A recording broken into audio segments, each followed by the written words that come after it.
Hello दोस्तों, कैसे हो आप लोग। आज की इस वीडियो में हम डिस्कस करने वाले हैं कुछ ख़ास टॉपिक के ऊपर। मैं खास ही बोलूँगा क्योंकि ये एक अच्छा खासा इम्पोर्टेंट टॉपिक है कि कोई इस टॉपिक का नाम है कि कंसेंट ऑर्डर विद सेटलमेंट। तो इसमें होता क्या है कि कोई भी आप गलत काम करते हो, मान लीजिए इनसाइड ट्रेडिंग करते हो या सब कुछ जो आप कुछ गलत कर सकते हो स्टॉक मार्केट में, वो आपने कुछ किया। अब सेबी ने आपको फाइंड आउट कर लिया कि आपने ये चीज़ें गलत की हैं, आपको इसका दिक्कत है। तो अब आप पे बहुत सारे दिक्कतें आ जाएंगी। आपने इनसाइड ट्रेडिंग करके पैसा बहुत सारा कमाया है या फिर आपने जिस भी गलत तरीके से पैसा कमाया है, अब आपको फाइंड आउट हो गया है।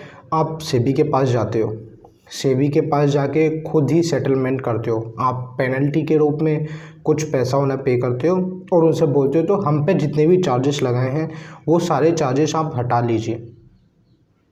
और एग्जैक्टली होता भी ऐसे ही है। वो कुछ पेनल्टी आपको पे करने के बाद में वो आपको जितने भी आपके ऊपर चार्जेस लगाए हैं वो सारे चार्जेस आप पे माफ़ कर दिए जाते हैं। आपने जितना प्रॉफिट कमाया, अच्छी बात है, कमा लिया, बट ये कुछ पेनल्टी देने के बाद में क्या हम गुनहगार साबित नहीं हुए। तो यही सब के ऊपर आज की इस वीडियो में डिस्कस करने वाला हूँ, जिसका नाम है consent order with settlement. SEBI का एक रूल है, उसके अकॉर्डिंग अगर आप सेबी में जाके कोई भी आप इस तरह का काम करते हो और आप वहाँ पे जाके अपना सेटलमेंट कर लेते हो उन लोगों से, सेबी वालों से, तो आपको जितने भी आपके ऊपर चार्जेस हैं वो सारे हटा लिए जाएंगे। आपके ऊपर फर्दर कोई केस नहीं चलने वाला, आपके ऊपर फर्दर कोई आगे इलीगल कुछ नहीं होगा। मीन्स आप पूरी तरह से एकदम से रिहा हो गए, आप बरी हो, आप जो चाहे फिर दोबारा से ऐसे नॉर्मल पर्सन आप अपना काम कर सकते हो। जो आपने केस किया वो आपका ख़त्म हो गया। तो चलिए इसी को एक एग्जांपल से समझते हैं। एपटेक एक कंपनी है जिसमें राकेश झुनझुनवाला, मैं किसी को डिफेम करने की कोशिश यहाँ पे बिल्कुल भी नहीं कर रहा हूँ, बट जो रियलिटी है वो मैं आपको सामने शो कर रहा हूँ। राकेश झुनझुनवाला जी का मैंने नाम, उन्हें मैं भी काफ़ी रिस्पेक्ट करता हूँ, बट उनका नाम भी इस केस में शामिल था तो मैं थोड़ा शौक था। बट ये चीज़ें हुई हैं तो इसमें अब हम ही क्या कर सकते हैं। राकेश झुनझुनवाला की एक कंपनी है, उसका एपटेक में राकेश झुनझुनवाला जी का एपटेक में 24% स्टेक है। अब एपटेक करने का, ये एक एजुकेशन की कंपनी है, तो उसमें एपटेक करने वाला था, वो प्री स्कूलिंग में एंटर करने वाला था। जब वो प्री स्कूलिंग में एंटर करने वाला था तो राकेश झुनझुनवाला जी ने ये सारी इंफॉर्मेशन अपने भाई को, वाइफ को और जो उस एपटेक के सीईओ हैं उनको और काफ़ी लोगों को दे दी।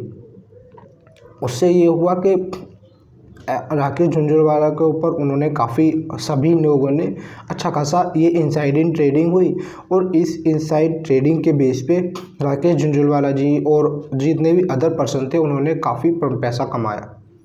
अब पैसा अच्छा खासा कमाने के बाद में वो सेबी की निगाह में आ गए और सेबी ने उनको अपने यहाँ पे बोल दिया कि आपने ये सारा कुछ किया है, आप पे फ़ाइन लगेगा, यहाँ पे हम केस करेंगे।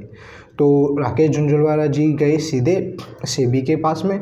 उस सेबी के पास में जाने के बाद में उन्होंने वहाँ पे जो मैंने पहले बताया था कि कंसेंट ऑर्डर विद सेटलमेंट, उन्होंने वहाँ पे वो सेटलमेंट किया। इस सेटलमेंट के अकॉर्डिंग राकेश झुनझुनवाला जी और जितने भी अदर पर्सन थे, मोर देन 10 पर्सन थे लगभग, तो सभी ने कुछ अमाउंट पेनल्टी का सेबी को पे किया और वो सभी से बच गए। तो अब किसने कितना कितना अमाउंट पे किया था। राकेश झुनझुनवाला जी ने पे किया था 18.48 करोड़। रेखा झुनझुनवाला जो इनकी वाइफ हैं उन्होंने पे किया था 3.19 करोड़। रमेश दमानिया उन्होंने पे किया था 6.21 करोड़। राजेश झुनझुनवाला जो इनके छोटे भाई हैं उन्होंने पे किया था 2.46 करोड़। और मधु जी हैं उन्होंने पे किया था 1.68 लाख। और अदर ऐसी पेनल्टीज़ हैं, काफ़ी लोगों ने पे की थी। जो ये मेजॉरिटी थे ये उनका मैंने नाम आपको बता दिया। तो क्या ये सब कुछ जितना भी प्रोसेस में हुआ और सेबी ने इस तरह से नॉर्मली छोड़ दिया सबको, क्या ये सही है। आगे ये ऐसे प्रमोटर्स जितने भी आगे चल के ऐसे फ्रॉड होने वाले हैं और होते रहते हैं आए दिन, तो क्या ये उनके लिए कुछ सबक मिला इससे? ऐसे तो कोई भी ऐसा करेगा और फिर बाद में कुछ पेनल्टी के रूप में पैसा दे देगा और बाद में फ्री हो जाएगा। तो जो रियली इन्वेस्ट करते हैं बंदे स्टॉक मार्केट में, तो उनका क्या? ऐसे उनको तो इतना प्रॉफिट नहीं हो पाएगा, और वो भी इस तरह का काम करने लग जाएं तो फिर इससे भी कैसे चलेगा? ये पूरा स्टॉक मार्केट कैसे चलेगा? तो ये बिग क्वेश्चन है आपके साथ में मेरा। I hope you gain something from my this video. Thanks for watching.